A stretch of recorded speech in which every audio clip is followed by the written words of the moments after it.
Hey everyone, Tankenstein here. In this video, I'll be doing a Q&A as part of my 25,000 subscriber celebration. So first and foremost, as I've said in my previous two videos, thank you all so much for getting me to that point. It means the world to me. And if you're asking yourself why 25,000 subscriber celebration, I'm at 27,000. Specifically, as I record this audio, I'm at 27,025 subscribers. It's because 2 weeks ago when I hit that 25,000 subscriber mark, hardly even 2 weeks ago really, I actually had a video about the YB40, a history video that I made, just absolutely skyrocket. It got like 250,000 views in something like a week and a half, 2 weeks. It's still doing really, really well. And if you guys like history, if you guys didn't know already, I actually do history videos quite often. Plan on doing a history video on the HO229, but the YB40 video is linked down below if you guys want to check it out and get in on that action. But that being said, again, I decided to do some Q&A for this video, and I've got around 14 questions that were asked for my previous video. So if you guys want to actually be part of my next video, my video that I'm doing on Saturday will be a fun one because I will be guessing the prices of various marketplace items, and I have no idea what they are. I know that previously the Puma, for example, the 234/4, if I'm not mistaken, used to sell for something like 1,500 GJN. So if you guys want, let me know in the comments below what sort of specific skins, vehicles, what have you, that you want me to look up and just take a guess on the marketplace. Just, I mean, specific skins and all of that. So type them exactly as they are. I'll copy and paste your answers, your comments, into the search bar for the marketplace, so long as it's a valid search term in the War Thunder marketplace. And I'll go ahead and include that in my next video. It will be a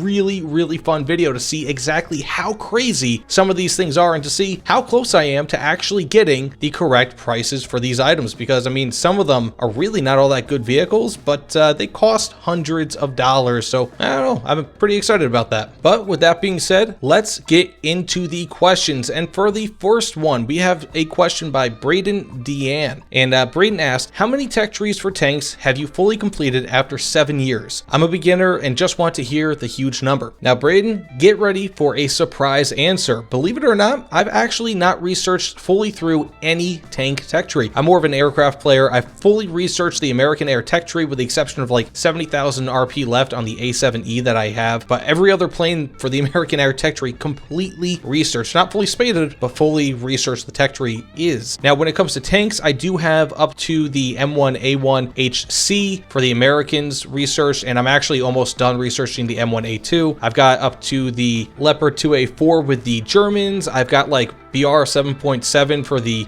British or UK, however you guys want me to say that, and the USSR/Russia, and also France. So I've got like 3 countries in high 7 BR range. I've got Japan near 6.0, it's at 5.7 BR if I'm not mistaken for tanks. I've got pretty good progress with most, and even with Sweden, I'm around 5.3 BR. So I do have quite a few tanks out there. Technically, I've not researched fully through all of them, but I do play top tier on occasion because I have actually researched that far, just not quite the M1A2, for example, not quite the Leopard 2A6 again, for example, but I'm pretty darn close with several tech trees. For question number 2, this one is a simple one. We have John asking, can you make a guide on how to get more SL, please? No punctuation there, but I do appreciate the comment, John. So believe it or not, I do have a video on this. It is an old video, poor audio quality, substantially worse than what I have now, but I do have a video on that. It's like top 5 ways to get SL or Silver Lions or whatever. I'll try to link that in the comments below if I remember it. If that video is no good anymore, some of the advice might be a little bit outdated, let me know and I'll see if I can make another one. For question number 3, this one is a really good one. Princess Crystal asks, if you had to add a tech tree to War Thunder, what would it be? Well, again, great question, and I could kind of look at this in 2 ways, so I'll answer it in 2 separate ways. Now, if it was a separate tech tree for a nation that's already in-game, I'd probably say the French naval tech tree. Now, a lot of people are like, naval, why would you do that? Well, I feel like there's so many planes, tanks, and all that in-game already, and even helicopters. Helicopters are themselves just kind of an addition to ground forces, that I feel like the French naval tech tree, which has so much to offer, would be really, really fun. Now, insofar as a separate nation is concerned, I would love to see kind of like like Hungary, Poland, kind of a lot of Eastern Europe kind of in their own tech tree, especially nowadays. I mean, with Ukraine, Poland, they have their own separate versions of top level USSR tanks that I feel like would be a blast to play in War Thunder. Or, as some of you have heard before, South America would be a really, really fun thing. But I feel like the Eastern Bloc, Eastern Europe really would have a lot of really cool vehicles for both air and ground, especially when it comes to modern day. So I feel like that'd probably be my next nation, or a confederacy of nations, so to speak, or group of nations that I feel like should be added to War Thunder. Now, beyond this, we have another question. This one by Mihanya, and it says, top 5 War Thunder OST song. My first place would be Bella Ciao. Well, to be honest with you, even though I've played for something like 8 or 9 years at this point, I don't really know. I never really dug around to find out what the OST songs were, so I just kind of listened to the hangar music, enjoyed it, and got into battles, and it's still very much the same way. So it is what it is. I never really knew exactly the various tracks in the OST. I just know that, if I'm not mistaken, one of them was the USSR national anthem. But now, if you want to ask me what my top 5 favorite songs are, in no particular order, my top 3 are Ramble On by Led Zeppelin, Achilles' Last Stand by Led Zeppelin, No Quarter by Led Zeppelin. Then beyond that, you'd probably have to have Highway Star by Deep Purple, and either something by Black Sabbath or Misfit Love by maybe Queens of the Stone Age. That comes to mind. Yeah, it's really tough for me to kind of round out my top 5 songs overall, but insofar as the OST is concerned, I don't really know too much about it. And now for my 5th or 6th question, we have GDP Gaming asking, hey man, good day to you, sir. When do you think you will change your channel logo? I think you can at 30,000 if you like, or 50,000 as per your wish. It's good, but I think you can do better. Love videos, being an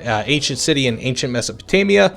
By the way, it's just a suggestion. Well, I do appreciate the suggestion, GDP Gaming. To be honest with you, I am absolutely in love with my logo. My old one was a little bit iffy. I paid like $5 for it on Fiverr, but my new one is more or less kind of custom designed, and I paid quite a good chunk of change for it, and I really, really love it. And heck, you know, who knows? I might be making merchandise for it soon. So that logo's not going anywhere anytime soon, but I do appreciate your input, so thank you. Okay, so I think this is the 6th question. We have Party Napkins asking, what's her favorite video game setting? And so that's another really good question. Actually, a really, really tough one to answer. Not because it's kind of a vague question, I mean, a little bit, but I think I get what you're asking. So like, what's the favorite world, I guess you could say, in terms of video games? Like, what's the best atmosphere, or, you know, something like that, kind of like how World of Warcraft might have, or something like that universe. And so if you're going by that logic, I'd probably have 2 or 3 different answers for you. It's a tough one, but if you want like a general world or setting, then I'd probably say StarCraft. I love StarCraft, always have, always will. Beyond that, maybe Metroid. You know, it's a really, really tough one. Metroid Prime specifically, when I entered that world, when I first played it on GameCube, oh my gosh, amazing. Can't say enough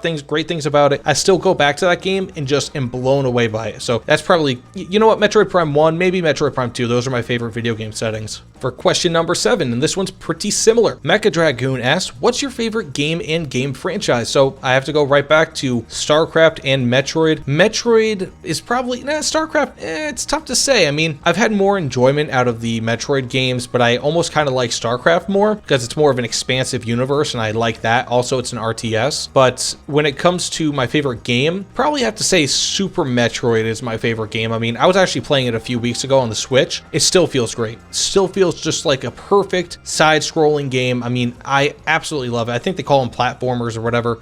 It's just amazing. It's just, I recommend everyone, if you have a Switch, download and play, or just play Super Metroid right away if you have access to their virtual console. Amazing game. For question number 7 or 8, we have Josh asking, favorite planes? Good question. So it depends on if you mean in-game or not. If you're not talking about in-game, probably the F-14 Tomcat. I've loved that thing for as long as I've been pretty much aware of my own consciousness. It's just such a beautiful looking plane. I actually used to have an electric kind of model where the wings swept back and forth a few, maybe like 20 years ago, 25 years ago, however long, you know, and it's just a really beautiful plane. In game, I'd probably say the F5E, the Focke-Wulf 190, any of them, but specifically the FW190C, and also probably the BF109F, although the G series is also really good. I like them for their heavier armament compared to the F, but if I'm feeling a little bit more agile in any given day, then the F series probably. Now, Windex says, your intro scares me. Windex, I know that's not a question, but I wanted to actually have this in my video just because I know that you've said this numerous times times across numerous videos, and I want you to know I have not forgotten about you. I've seen your comments, and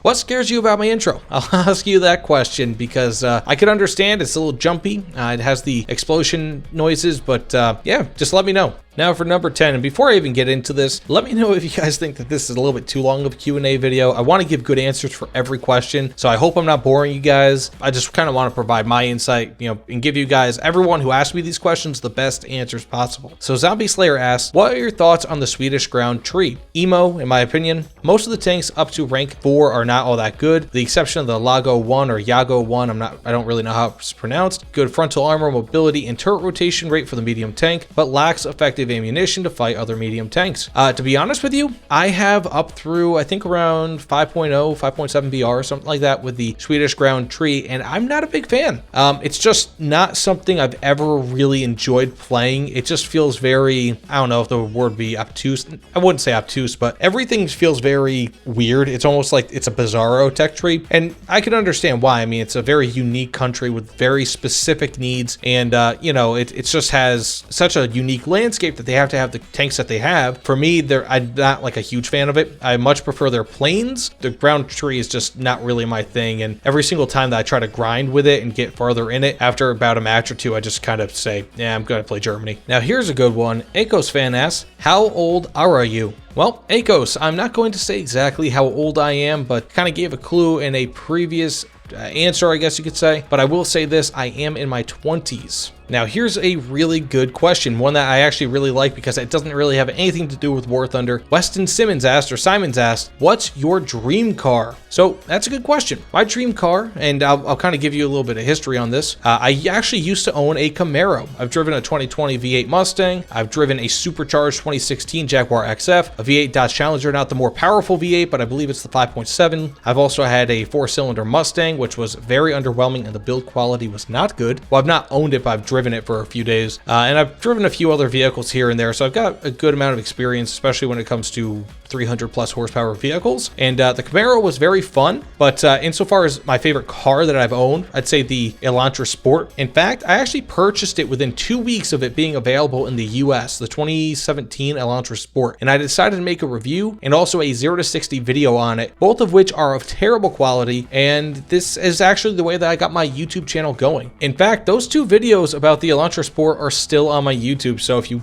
guys want, you can check them out. They got me a good amount of traction and are really the only reasons why I'm here, so I guess thank you, Hyundai. And also, this was almost a car channel, so who knows, I almost made my channel, instead of War Thunder and history, into a car channel. So insofar as an obtainable car, dream car, I guess you could say, it'd probably be the Hyundai Elantra N. It's got like 275, 6 horsepower if I'm not mistaken at max. For a modern day car, I'd probably say the Porsche 911 GT2 RS or the Koenigsegg Jesko. And for a classic dream car, I'd say a 67 Corvette L88 or a 69 Corvette ZL1. Probably the ZL1 because that thing had like 0 to 60 of like 4 seconds back in 1969, which is ridiculous with that technology. And only like 2 of them were ever made. So really, really cool cars. Good question. Now, kind of getting near the end of the questions, Mark Kugler asked, most important question, yes or no? And then second question, not so important question, no or yes. And so I have to say no and then yes, but it's up to you to decide which question I said what to. And finally, to end it on a War Thunder note, says from Legend B, Tankenstein, I noticed you like heavy-hitting sniper tanks. What do you think about the IKV-91 with its 400mm HeatFS S7.0 VR? So I can't say that I've got actual experience with this vehicle because, as I said